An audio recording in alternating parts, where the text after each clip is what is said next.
എല്ലാ പ്രിയപ്പെട്ട വിദ്യാർത്ഥികൾക്കും ഒരിക്കൽ കൂടി ജോഗ്രഫിയുടെ ക്ലാസ്സിലേക്ക് സ്വാഗതം. അപ്പോൾ അവസാനം നമ്മൾ പറഞ്ഞു നിർത്തിയിട്ടുണ്ടായിരുന്നത് മെഡിറ്ററേനിയൻ കാലാവസ്ഥാ മേഖലയെ പറ്റിയിട്ടായിരുന്നു. ഇനി നമുക്ക് രണ്ട് കാലാവസ്ഥാ മേഖലകൾ കൂടിയാണ് പറയാനുള്ളത്. ഒന്ന് ടൈഗ മേഖല, അതുപോലെ തന്നെ മറ്റൊന്ന് പഠിക്കാനുള്ളത് ടൻഡ്ര അല്ലെങ്കിൽ തുന്ദ്ര എന്നൊക്കെ നമ്മൾ പറയുന്ന ഒരു കാലാവസ്ഥാ മേഖല കൂടിയാണ് നമുക്ക് പഠിക്കാനുള്ളത്. അപ്പോൾ നമുക്ക് നോക്കാം. ടൈഗ മേഖലയാണ് ആദ്യം നോക്കാൻ വേണ്ടി പോകുന്നത്. അപ്പോൾ ഇതിൻ്റെ അക്ഷാംശീയ സ്ഥാനം എവിടെയാണെന്ന് നമ്മൾ ആദ്യം നോക്കാം. ഉത്തരാർദ്ധഗോളത്തിൽ 55 ഡിഗ്രി മുതൽ 70 ഡിഗ്രി വരെ അക്ഷാംശങ്ങൾക്കിടയിൽ സ്ഥിതി ചെയ്യുന്ന ശൈത്യ മേഖലയാണിത്. അപ്പോൾ 2 പോയിന്റ് ഇവിടുന്ന് കിട്ടി. ഒന്ന് എന്താണ്, ഉത്തരാർദ്ധഗോളത്തിൽ മാത്രമാണ്. നേരത്തെ പറഞ്ഞിട്ടുണ്ടായിരുന്ന നമ്മുടെ ഓരോ കാലാവസ്ഥാ മേഖല നമ്മൾ പറയുമ്പോഴും അതിനകത്ത് കൃത്യമായിട്ട് നമ്മൾ പറഞ്ഞിരുന്നു എന്താണ്, അത് 2 അർദ്ധഗോളങ്ങളിലും ഉത്തരാർദ്ധഗോളത്തിലും ദക്ഷിണാർദ്ധഗോളത്തിലും ഉൾപ്പെടുന്നു എന്നാണ് നമ്മൾ പറഞ്ഞിട്ടുണ്ടായിരുന്നത്. അപ്പോൾ ഇത് ടൈഗ മേഖല എന്ന് പറഞ്ഞു കഴിഞ്ഞാൽ ഉത്തരാർദ്ധഗോളത്തിൽ മാത്രമാണ്. ഉത്തരാർദ്ധഗോളത്തിൽ എവിടെയാണുള്ളത്? 55 ഡിഗ്രി മുതൽ 70 ഡിഗ്രി വരെ അക്ഷാംശങ്ങൾക്കിടയിലാണ്. പിന്നെ എന്താ പറഞ്ഞിട്ടുള്ളത്? ഇത് ശൈത്യ മേഖലയാണ് അല്ലേ? ശൈത്യ മേഖലയാണ്. നമുക്കറിയാം ഏകദേശം ധ്രുവങ്ങളോട് അടുത്തുകൊണ്ടിരിക്കുകയാണ് അല്ലേ? 90 ഡിഗ്രി നമ്മുടെ ഉത്തരാർദ്ധഗോളത്തിലെ ഉത്തരധ്രുവത്തിനോട് അടുത്ത് കൊണ്ടിരിക്കുന്ന സ്ഥലമായതുകൊണ്ട് തന്നെ സൂര്യപ്രകാശം വളരെ കുറവായിരിക്കും ലഭിക്കുന്നുണ്ടായിരിക്കുക. അതുകൊണ്ട് തന്നെ തണുപ്പായിരിക്കും ഈ മേഖലയിൽ ഉടനീളം ഉണ്ടായിരിക്കുക. അപ്പോൾ നമുക്കിതിൻ്റെ ഒരു ഭൂപടം അല്ലെങ്കിൽ നമ്മുടെ ഈ അക്ഷാംശീയ സ്ഥാനം ഒന്ന് നോക്കിക്കഴിഞ്ഞാൽ നമുക്ക് കാണാൻ വേണ്ടി പറ്റും. ഇതാ വടക്കേ അമേരിക്കയുടെ ഈ ഭാഗത്തായിട്ടും അതുപോലെ തന്നെ യൂറോപ്പ്, ഏഷ്യയുടെ ഈ ഭാഗത്തായിട്ടും കണ്ടില്ലേ? ഇത് ഏകദേശം ഈ റഷ്യയുടെ ഭാഗത്തായിട്ടാണ്. റഷ്യ എന്ന് പറഞ്ഞു കഴിഞ്ഞാൽ നമ്മുടെ യൂറോപ്പിലും ഏഷ്യയിലുമായിട്ട് 2 വൻകരകളിലായിട്ട് വ്യാപിച്ചു കിടക്കുന്ന ഒരു സ്ഥലമാണ് റഷ്യ എന്ന് പറയുന്നത്. അപ്പോൾ നമുക്ക് വായിച്ചു നോക്കാം. ദൈർഘ്യം കുറഞ്ഞ വേനൽക്കാലവും ദീർഘമായ ശൈത്യകാലവും ഇവിടെ അനുഭവപ്പെടുന്നു. നമുക്കറിയാം എന്താണ്, വേനൽക്കാലം സൂര്യപ്രകാശം വളരെ കുറവാണ് അവിടെ എത്തുന്നത്. അതുകൊണ്ട് തന്നെ ദൈർഘ്യം കുറഞ്ഞ വേനൽക്കാലമാണുള്ളത്. ദൈർഘ്യം കുറഞ്ഞ വേനൽക്കാലം, അതായത് വേനൽക്കാലത്തിൻ്റെ അളവ് കുറവായിരിക്കും. പകരം എന്തായിരിക്കും? ദീർഘമായ ശൈത്യകാലമായിരിക്കും. അതായത് ശൈത്യകാലത്തിൻ്റെ തണുപ്പ് കാലത്തിൻ്റെ തണുപ്പാണ് അധികവും അവിടെ ഉണ്ടായിരിക്കുക എന്നാണ് പറയുന്നത്. ഇനി 15 ഡിഗ്രി സെൽഷ്യസ് മുതൽ 20 ഡിഗ്രി സെൽഷ്യസ് വരെ വേനൽക്കാല താപനില അനുഭവപ്പെടുമ്പോൾ ശൈത്യകാല താപനില -13 ഡിഗ്രി സെൽഷ്യസ് മുതൽ -25 ഡിഗ്രി സെൽഷ്യസ് വരെ താഴുന്നു. അപ്പോൾ എന്താ പറഞ്ഞിട്ടുള്ളത്?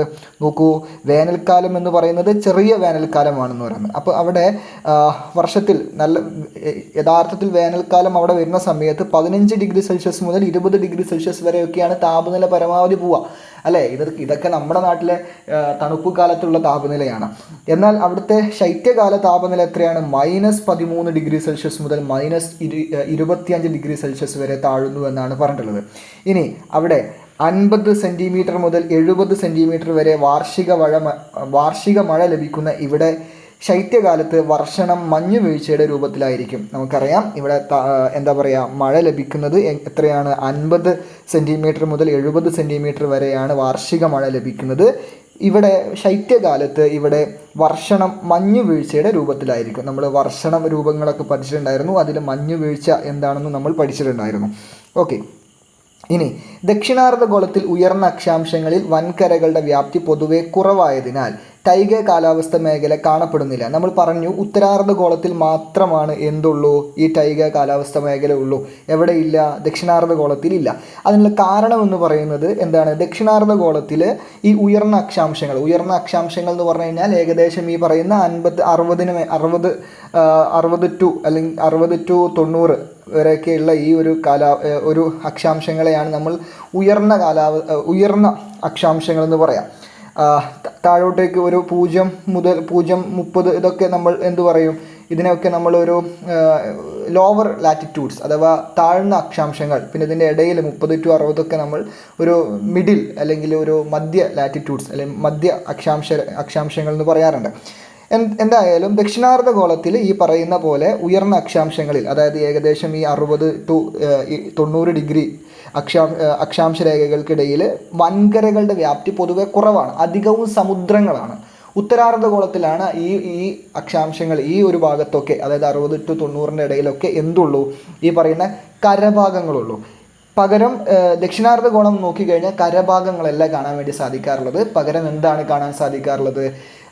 നമുക്ക് അധികവും ഈ പറയുന്ന സമുദ്രഭാഗങ്ങളാണ് കാണപ്പെടുന്നത്. അതുകൊണ്ടാണ് ഇവിടെ ഈ പറയുന്ന കാലാവസ്ഥ എവിടെ ഇല്ലാത്തത്, ദക്ഷിണാർദ്ധഗോളത്തിൽ നമുക്ക് അടയാളപ്പെടുത്താനില്ലാത്തത്. ഉപ ആർട്ടിക് വിഭാഗത്തിൽപ്പെടുന്ന സ്തൂപികാഗ്ര നിത്യഹരിത വൃക്ഷങ്ങളാണ് ഈ മേഖലയിൽ കൂടുതലായി വളരുന്നത്. വളരെ ഇമ്പോർട്ടൻ്റ് ആയ ഒരു പോയിൻ്റാണ്. ഈ ഉപ ആർട്ടിക് എന്ന് പറഞ്ഞാൽ എന്താ ഉദ്ദേശിക്കുന്നത്?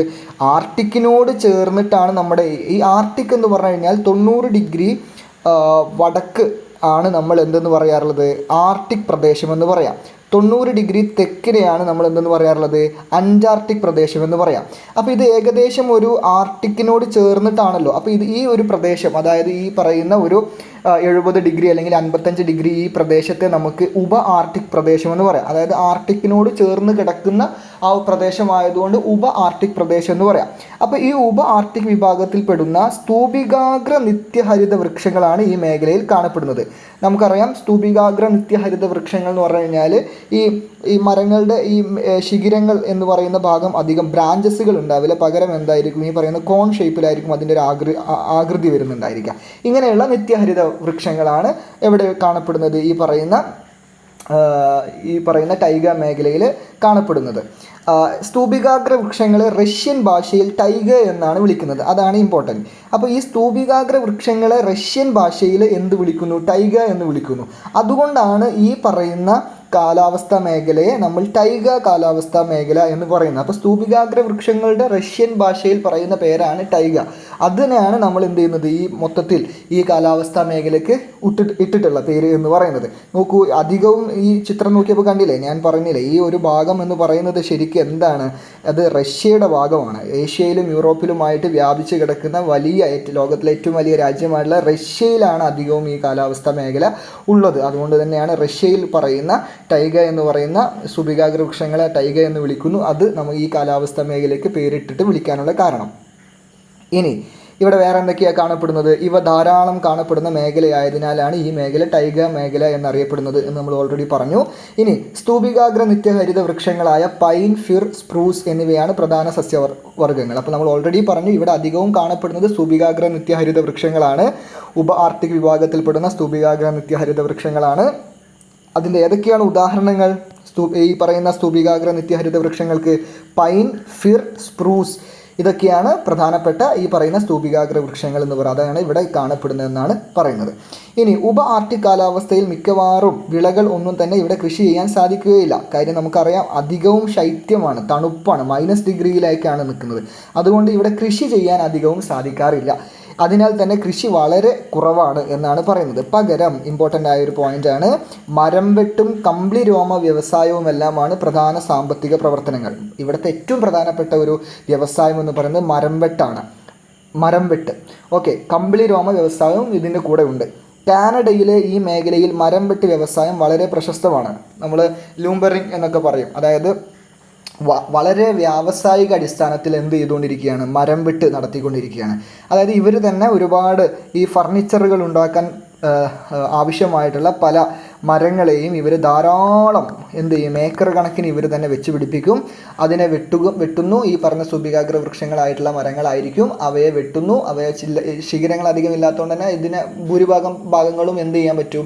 ഈ പറയുന്ന ഫർണിച്ചറുകൾ ഉണ്ടാക്കാൻ വേണ്ടി പറ്റും. അപ്പോൾ ഇങ്ങനെ ഒരു വലിയൊരു വ്യവസായ മേഖലയാണ്. അത് പ്രത്യേകിച്ച് കാനഡയുടെ ഭാഗത്ത് നടക്കുന്ന ഈ ഒരു മരം വെട്ട് വ്യവസായം, പിന്നെ അതിൻ്റെ കൂടെ കമ്പിളി രോമ വ്യവസായവും ഇവിടുത്തെ പ്രധാനപ്പെട്ട ഒരു വ്യവസായങ്ങളാണ്, പ്രധാനപ്പെട്ട ഒരു ഉപജീവന മാർഗമാണ് എന്നുള്ളത് മനസ്സിലാക്കാം. ഇനി ടൈഗ മേഖലയിൽ നിന്നും ധ്രുവപ്രദേശത്തോട് അടുക്കും തോറും സസ്യങ്ങളുടെ ഉയരം കുറഞ്ഞു വരികയും എണ്ണം കുറഞ്ഞ് അവ അങ്ങിങ്ങായി മാത്രം ചുരുങ്ങുകയും ചെയ്യുന്നു. അപ്പോൾ നമുക്കറിയാം ഇത് എവിടെയാണ് അടയാളപ്പെടുത്തില്ല? 55-നും 70-നും ഇടയിലാണ് അല്ലേ? 70-നും 55-നും ഇടയിലാണ് നമ്മൾ, അതും ഉത്തരാർദ്ധഗോളത്തിലാണ് നമ്മൾ അടയാളപ്പെടുത്തിയുള്ളത്. അതായത് വടക്കിലാണ് നമ്മൾ അടയാളപ്പെടുത്തിയുള്ളത്. ഇനി ഈ 70 ഡിഗ്രിയിൽ നിന്ന് 90-ലേക്ക് നമ്മൾ, അതായത് ധ്രുവത്തിനോട്, ഉത്തര ധ്രുവത്തിനോട്, അതായത് ആർട്ടിക് പ്രദേശത്തെ ഉത്തര ധ്രുവത്തിനോട് നമ്മൾ അടുക്കും തോറും, 70-ൽ നിന്ന് അങ്ങോട്ടേക്ക് ധ്രുവപ്രദേശത്തോട് പോകും തോറും സസ്യങ്ങളുടെ ഉയരം കുറഞ്ഞു വരും. സസ്യങ്ങളുടെ ഉയരം കുറഞ്ഞു വരാനുള്ള പ്രധാനപ്പെട്ട കാരണമെന്ന് പറയുന്നത് സൂര്യപ്രകാശം തീരെ ഈ ഭാഗങ്ങളിലേക്ക് എത്തുന്നില്ല എന്നതാണ്. സൂര്യപ്രകാശം നല്ല രീതിയിൽ കിട്ടിയാൽ മാത്രമാണ് മരങ്ങൾക്ക് ഉയരം വെക്കാൻ സാധിക്കുകയുള്ളൂ. അപ്പോൾ ഈ പറയുന്ന ധ്രുവപ്രദേശങ്ങളിലേക്ക് സൂര്യപ്രകാശം തീരെ എത്താത്തത് കൊണ്ട് തന്നെ ഈ പറയുന്ന സസ്യങ്ങളുടെ ഉയരം കുറഞ്ഞു വരികയും അവയുടെ എണ്ണം, അല്ലേ, സ്വാഭാവികമായിട്ട് സസ്യങ്ങളുടെ എണ്ണവും കുറവായിരിക്കും. അത് എങ്ങനെ അങ്ങിങ്ങായി മാത്രം കാണപ്പെടുകയും ചെയ്യുന്നു എന്നാണ് പറയുന്നത്. അതിശൈത്യ മേഖലാ സസ്യങ്ങളായ കുറ്റിച്ചെടികളും പായലുകളും മാത്രമേ ധ്രുവപ്രദേശത്തിനടുത്ത് കാണാനാകൂ. അപ്പം ധ്രുവപ്രദേശത്തിനകത്ത് എന്താ കാണാൻ പറ്റാറുള്ളൂ? കുറ്റിച്ചെടികളും പായലുകളും മാത്രമാണ്. അതും അതിശൈത്യ മേഖല സസ്യങ്ങളായി ഈ നല്ല തണുപ്പുള്ള സ്ഥലങ്ങളിൽ മാത്രമാണ് ഈ പറയുന്ന പോലെ കുറ്റിച്ചെടികളും പായലുകളും അധികമായി കാണാൻ പറ്റാറുള്ളൂ. ഇങ്ങനെയുള്ള കാര്യങ്ങൾ മാത്രമാണ് ഈ പറയുന്ന ധ്രുവപ്രദേശത്തിനടുത്ത് കാണാൻ വേണ്ടി പറ്റുക എന്നാണ് പറയുന്നത്. ഇനി അടുത്ത ഒരു കാലാവസ്ഥാ മേഖലയാണ് നമുക്കിനി അവസാനമായിട്ട് പഠിക്കാനുള്ള ഒരു കാലാവസ്ഥാ മേഖല. ആ കാലാവസ്ഥാ മേഖലയുടെ പേരാണ് ടണ്ട്ര അല്ലെങ്കിൽ തുന്ദ്ര എന്നൊക്കെ നമ്മൾ പറയും. തുന്ദ്ര എന്ന് നമ്മൾ പറയാറുണ്ട്. ടണ്ട്ര എന്നും തുന്ദ്ര എന്നൊക്കെ നമ്മൾ പറയുന്ന ഒരു കാലാവസ്ഥാ മേഖലയാണ്. നമുക്ക് നോക്കാം. ആർട്ടിക് വൃത്തത്തിന് വടക്ക് അലാസ്ക, കാനഡ, ഗ്രീൻലാൻഡ്, യൂറോപ്പിലെയും ഏഷ്യയിലെയും ആർട്ടിക് സമുദ്ര തീരങ്ങൾ എന്നീ പ്രദേശങ്ങളിലായി വ്യാപിച്ചിരിക്കുന്ന അതിശൈത്യ മേഖലയാണിത്. അപ്പോൾ നിങ്ങൾ മനസ്സിലാക്കി വെക്കേണ്ട ആർട്ടിക് വൃത്തം എന്ന് പറയുന്ന ഒരു കാര്യമുണ്ട്. ആർട്ടിക് വൃത്തം എന്ന് പറഞ്ഞു കഴിഞ്ഞാൽ നമുക്കറിയാം ഈ 90 ഡിഗ്രി ഈ ഭൂമിയുടെ ഈ 90 ഡിഗ്രി ഈ ഭാഗത്തെയാണ് നമ്മൾ എന്തെന്ന് വിളിക്കാറുള്ളത്? ആർട്ടിക് പ്രദേശം എന്ന് വിളിക്കാറുള്ളത്. ഈ ആർട്ടിക് പ്രദേശത്തിനോട് ചേർന്ന് കിടക്കുന്ന ഒരു 8 രാജ്യങ്ങളുണ്ട്. ഈ 8 രാജ്യങ്ങൾ ഉൾക്കൊള്ളുന്നതാണ് ഈ ആർട്ടിക് വൃത്തം എന്ന് നമ്മൾ പറയാറുള്ളത്. അപ്പോൾ ഈ ആർട്ടിക് വൃത്തം അതിൻ്റെ വടക്കായിട്ട് സ്ഥിതി ചെയ്യുന്ന അലാസ്ക, ഈ രാജ്യങ്ങളൊക്കെയാണ് അതിനകത്ത് വരുന്നത്. അപ്പം ഈ അലാസ്ക, കാനഡ, ഗ്രീൻലാൻഡ്, യൂറോപ്പിലെയും ഏഷ്യയിലെയും ആർട്ടിക് സമുദ്ര തീരങ്ങൾ. നമുക്കറിയാം ആർട്ടിക് പ്രദേശം എന്ന് പറഞ്ഞു കഴിഞ്ഞാൽ അതൊരു സമുദ്രം കൂടിയാണ്. ആർട്ടിക് സമുദ്രമുണ്ട്. അപ്പോൾ ആർട്ടിക് സമുദ്രത്തിൻ്റെ എന്താ പറയുക, ഏഷ്യയിലെയും യൂറോപ്പിലെയും ആർട്ടിക് സമുദ്ര തീരങ്ങൾ. നമ്മൾ റഷ്യയാണ് മെയിനായിട്ട് ഉദ്ദേശിക്കുന്നത്. ഈ റഷ്യ എന്ന് പറയുന്നത് ഈ പറയുന്ന ഏഷ്യയിലും യൂറോപ്പിലുമായിട്ട് വ്യാപിച്ച് കിടക്കുന്ന രാജ്യമാണ്. അപ്പോൾ ഈ ആർട്ടിക് സമുദ്രം എവിടേക്ക് നിൽക്കുന്നുണ്ട്? ഈ പറയുന്ന യൂറോപ്പിലും ഏഷ്യയിലുമായിട്ട് വ്യാപിച്ച് കിടക്കുന്നുണ്ട്. അപ്പോൾ ഈ ഭാഗത്തൊക്കെ കാണപ്പെടുന്ന ഒരു കാലാവസ്ഥാ മേഖലയാണ് ഏത്? അതിശൈത്യമായിട്ടുള്ള ഒരു കാലാവസ്ഥാ മേഖലയാണ് ഏതെന്ന് പറയുന്നത്? നമ്മുടെ ഈ പറയുന്ന തുന്ദ്ര മേഖല എന്ന് പറയുന്നത്. ഇവിടെ ശൈത്യകാല താപനില -25°C മുതൽ -40°C വരെയാണ്. വേനൽക്കാലത്ത് താപനില 10°C വരെ ഉയരാറുണ്ട്. അപ്പോൾ നമുക്കറിയാം തണുപ്പാണ്, അതിശൈത്യമാണ്. അതുകൊണ്ട് തന്നെ ശൈത്യകാലത്തെ താപനില എന്ന് പറയുന്നത് -25°C മുതൽ -40°C വരെ, അല്ലേ? നമുക്കത് സഹിക്കാൻ പറ്റാത്ത ഒരു തണുപ്പാണ്. വേനൽക്കാലം എന്ന് പറയുന്നത് തീരെ കുറവാണ് അവിടെ വേനൽക്കാലം. ഇനി വേനൽക്കാലത്ത് താപനില വന്നാൽ തന്നെ ഒരു 10°C വരെയൊക്കെ പോകാറുള്ളൂ. നമ്മുടെ നാട്ടിൽ തണുപ്പ് കാലത്ത് പോലും നമ്മുടെ എന്താ പറയുക, കേരളത്തിലൊന്നും ഈ പറയുന്ന വളരെ ചുരുക്കം സ്ഥലങ്ങളിലല്ലാതെ നമ്മുടെ സാധാരണ സ്ഥലങ്ങളിലൊന്നും എന്ത് ചെയ്യാറില്ല, ഈ 10 ഡിഗ്രിയിലേക്കൊന്നും തണുപ്പ് എത്താറില്ല എന്നുള്ളതാണ് നമ്മൾ മനസ്സിലാക്കി വെക്കുന്നത്.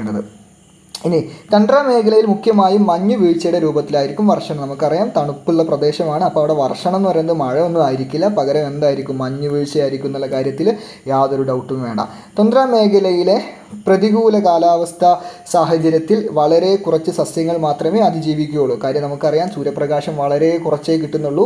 അതുകൊണ്ട് തന്നെ സസ്യങ്ങൾ വളരെ കുറച്ച് സസ്യങ്ങൾ മാത്രമാണ് ഇവിടെ ഉള്ളത്. വളരെ കുറച്ച് സസ്യങ്ങൾ മാത്രമേ ഉള്ളത്.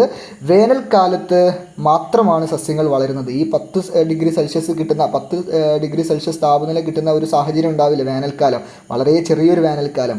ആ സമയത്ത് മാത്രമാണ് എന്ത് ചെയ്യുന്നത്? സസ്യങ്ങൾ വളരുന്നത്. വളർച്ചാകാലം വളരെ കുറവായതിനാൽ ഉയരം കുറഞ്ഞ ചെറു കുറ്റിച്ചെടികളും പായലുകളുമാണ് ഈ മേഖലയിൽ കാണപ്പെടുന്നത്. നമുക്കറിയാം വളരെ ചെറിയ വേനൽക്കാലമാണ്. ആ വേനൽക്കാലത്ത് കിട്ടുന്ന കുറച്ചൊരു താപനില, കുറച്ചൊരു ചൂട്, അതും 10°C ചൂട്, ആ ചൂടിൽ ഉണ്ടാകുന്ന ഉയരം കുറഞ്ഞ ചെറു കുറ്റിച്ചെടികളും. കാര്യം നമുക്കറിയാം ഉയരം വെക്കണമെങ്കിൽ നല്ല ചൂട് ലഭിച്ചാൽ മാത്രമാണ് മരങ്ങൾ ഉയരം വെക്കുകയുള്ളൂ, അല്ലേ? ചൂടും വെള്ളവും കിട്ടണം. പിന്നെ അതുപോലെ തന്നെ അപ്പോൾ അതുകൊണ്ട് തന്നെ ഉയരം കുറഞ്ഞ ചെറു കുറ്റിച്ചെടികളും പായലുകളുമാണ് ഇവിടെ ഇവിടെ ഉള്ളൂ എന്നാണ് പറയുന്നത്. എസ്കിമോ, ലാപ്പാസ് തുടങ്ങി ഈ മേഖലയിൽ തദ്ദേശീയർ അർദ്ധനാടോടി ജീവിതം നയിക്കുന്നു. അപ്പോൾ ഇവിടെയുള്ള ചില ഗോത്ര വിഭാഗത്തിൽപ്പെട്ട ആളുകളാണ് എസ്കിമോകളും ലാപ്പാസും എന്ന് പറയുന്ന 2 തദ്ദേശീയ ആളുകൾ. അവിടെ താമസിക്കുന്ന ആളുകൾ അത് വളരെ കുറച്ച് ആളുകളേ ഉള്ളൂ. അപ്പോൾ നമ്മൾ പൊതുവേ ഈ ധ്രുവപ്രദേശങ്ങളിൽ താമസിക്കുന്ന ആൾക്കാർ നമ്മൾ എസ്കിമോകൾ എന്നൊക്കെ വിളിക്കാറുണ്ട്. അപ്പോൾ എസ്കിമോകളും ലാപ്പാസും അങ്ങനെയുള്ള ആൾക്കാരാണ് ഇവിടെ ഉള്ളത്. അവരൊരു അർദ്ധനാടോടി ജീവിതമാണ് നയിക്കുന്നത്. അതായത് വളരെ അതിശൈത്യത്തിലേക്ക് പോകുമ്പോൾ ഇവർക്ക് അവിടെ നിൽക്കാൻ വേണ്ടി പറ്റില്ല. അപ്പോൾ അതുകൊണ്ട് അവർ വേറെ ചില സ്ഥലങ്ങളിലേക്ക് മാറും. കുറച്ചുകൂടെ തണുപ്പ് കുറഞ്ഞ ഈ പ്രദേശത്തേക്ക് മാറും. ഏതെങ്കിലും ഇതിനോട് ചേർന്ന് കിടക്കുന്ന പ്രദേശത്തേക്ക് മാറും. അല്ലാത്തപ്പോൾ ഇവർ അവിടെ തന്നെ തുടരും. അപ്പോൾ ഇങ്ങനെയുള്ള ഒരു അർദ്ധനാടോടി ജീവിതം നയിക്കുന്ന ആളുകളാണ് ഇവർ.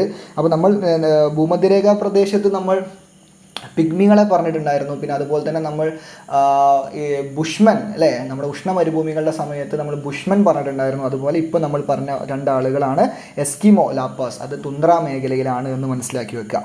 മനുഷ്യ ഇടപെടലുകൾ താരതമ്യേന കുറഞ്ഞ ഇടങ്ങളാണ് ആർട്ടിക് പ്രദേശം. ഭാവിയിൽ പ്രയോജനപ്പെടാവുന്ന സാധ്യതകൾ തേടി ശാസ്ത്രജ്ഞരും പര്യവേക്ഷകരും ഈ മേഖലയിൽ പഠനങ്ങൾ തുടർന്നുകൊണ്ടിരിക്കുന്നുണ്ട്. ഈ മേഖലയുടെ കൂടുതൽ പ്രത്യേകതകൾ തുടർ അധ്യായത്തിൽ ചർച്ച ചെയ്യാം. അപ്പോൾ നമുക്ക് ബാക്കി അടുത്ത ക്ലാസ്സിൽ അടുത്ത അധ്യായത്തിൽ നമ്മൾ ചർച്ച ചെയ്യും. പക്ഷേ ഇവിടെ നിങ്ങൾ മനസ്സിലാക്കുക, മനുഷ്യൻ്റെ ഇടപെടലുകൾ വളരെ കുറവാണ് ഇവിടെ ഈ ആർട്ടിക് പ്രദേശത്ത്. കാര്യം എന്താണെന്ന് പറഞ്ഞു കഴിഞ്ഞാൽ നമുക്ക് അതിശൈത്യമാണ്, അതിജീവിക്കാൻ ഭയങ്കര പ്രയാസമാണ്. അപ്പോൾ തണുപ്പ് വളരെ കൂടുതലുള്ള ഈ സ്ഥലത്ത് നമുക്ക് പോയിട്ട് പഠനങ്ങൾ നടത്തി അവിടുത്തെ കാര്യങ്ങൾ കണ്ടുപിടിക്കുക എന്നുള്ളത് വളരെ ശ്രമകരമായ ഒരു കാര്യമാണ്. എങ്കിലും നമ്മുടെ നാട്ടിലെ പല സ്ഥാപനങ്ങളും, പ്രത്യേകിച്ച് ഇപ്പം നമ്മുടെ നാട്ടിലെ കുസാറ്റ് പോലുള്ള സ്ഥാപനങ്ങൾ, അതുപോലെ തന്നെ ഇപ്പോൾ ഗോവയിലെ മറൈൻ ബയോളജി ഇൻസ്റ്റിറ്റ്യൂട്ടുകളുണ്ട്, അതായത് NIO, national institute of oceanography, NCPO, ഇങ്ങനെയൊക്കെയുള്ള പല സമുദ്ര പര്യവേക്ഷണ സ്ഥാപനങ്ങൾ, അതുപോലെ തന്നെ ഈ പറയുന്ന എന്താ പറയുക, ഇങ്ങനെയുള്ള മറൈൻ ബയോളജി ഒക്കെ ചെയ്യുന്ന ആളുകളൊക്കെ പലപ്പോഴും ഈ അവർ വിദ്യാർത്ഥികളും അധ്യാപകരൊക്കെ അവിടെ പോയിട്ട് പഠനങ്ങൾ നടത്താറുണ്ട്. ഇന്ത്യക്ക് അവിടെ ഒരു റിസർച്ച് സ്റ്റേഷൻ ഉണ്ട്. അന്റാർട്ടിക്കയിലേക്ക് പോകുന്നതിനേക്കാൾ ബുദ്ധിമുട്ടാണ് ആർട്ടിക്കിൽ പോവുക എന്നുള്ളത്. അപ്പോൾ അവിടെ പോയിട്ട് ആളുകൾ പഠനങ്ങളൊക്കെ നടത്തുന്നുണ്ട്. നമുക്ക് എന്തെങ്കിലും ഭാവിയിൽ പ്രയോജനപ്പെടുത്താവുന്ന പല എന്തെങ്കിലും കാര്യങ്ങളൊക്കെ ഉണ്ടോ എന്ന് അന്വേഷിക്കാറുണ്ട്. അതിനേക്കാളൊക്കെ അപ്പുറത്തേക്ക് നമ്മുടെ കാലാവസ്ഥാ വ്യതിയാനത്തിൽ വളരെ നിർണായകമായിട്ടുള്ള ഒരു ഘടകം എന്ന് പറയുന്നത് ഈ പറയുന്ന ആർട്ടിക് പ്രദേശത്തെ മഞ്ഞുരുകലാണ്. അതിനെ പറ്റിയിട്ട് ഞാൻ അടുത്ത ക്ലാസ്സിൽ, അടുത്ത സെഷനിൽ നമുക്ക് കാലാവസ്ഥയുമായി ബന്ധപ്പെട്ടിട്ടുള്ള ഒരു ഭാഗത്ത് നമുക്ക് ഡീറ്റെയിൽ ആയിട്ട് ഡിസ്കസ് ചെയ്യാം. അപ്പോൾ ഇത്രയുമാണ് നമ്മുടെ എന്തെന്ന് പറയുന്നത് കാലാവസ്ഥാ മേഖലകളെന്ന് പറയുന്നത്. അപ്പോൾ ഇവിടെ നിങ്ങൾക്കൊരു ബോക്സ് വരച്ചിട്ട് അടയാളപ്പെടുത്താനുണ്ട്. കാലാവസ്ഥാ മേഖല ഏതാണ്, നമ്മൾ ഒരു 8 കാലാവസ്ഥാ മേഖലകൾ പറഞ്ഞു, അതിൻ്റെ സ്ഥാനങ്ങൾ പറഞ്ഞിട്ടുണ്ട്, അവിടുത്തെ കാലാവസ്ഥ, താപനില, അവിടുത്തെ മഴ ഒക്കെ എങ്ങനെയാണ്, അവിടുത്തെ സസ്യജാലങ്ങൾ, അവിടുത്തെ മനുഷ്യൻ്റെ പ്രവർത്തനങ്ങൾ, ഇത്രയും കാര്യങ്ങൾ ഉൾക്കൊള്ളുന്ന ഒരു ബോക്സ് നിങ്ങളോട് തയ്യാറാക്കാൻ വേണ്ടി പറഞ്ഞിട്ടുണ്ട്. ഇത് നിങ്ങൾ തയ്യാറാക്കുക. കാര്യം എന്താണെന്ന് പറഞ്ഞു കഴിഞ്ഞാൽ ഇങ്ങനെയുള്ള ചോദ്യങ്ങളാണ്, താരതമ്യം ചെയ്തിട്ടുള്ള ചോദ്യങ്ങളോ അല്ലെങ്കിൽ ഏതെങ്കിലും ഒരെണ്ണത്തിൻ്റെ സവിശേഷതകൾ എടുത്ത് എഴുതാനോ ഒക്കെ ആയിരിക്കാം നിങ്ങൾക്ക് ഈ പാഠത്തിൽ നിന്ന് ചോദിക്കുക. അപ്പോൾ കൃത്യമായിട്ട് നിങ്ങൾ അത്തരം ചോദ്യങ്ങൾക്ക് ഉത്തരം കണ്ടെത്തുക. ഇനി നമുക്ക് അടുത്തൊരു ടോപ്പിക്ക് കാലാവസ്ഥാ വ്യതിയാനമാണ്. അത് അടുത്ത ക്ലാസ്സിൽ നമുക്ക് ഡിസ്കസ് ചെയ്യാം.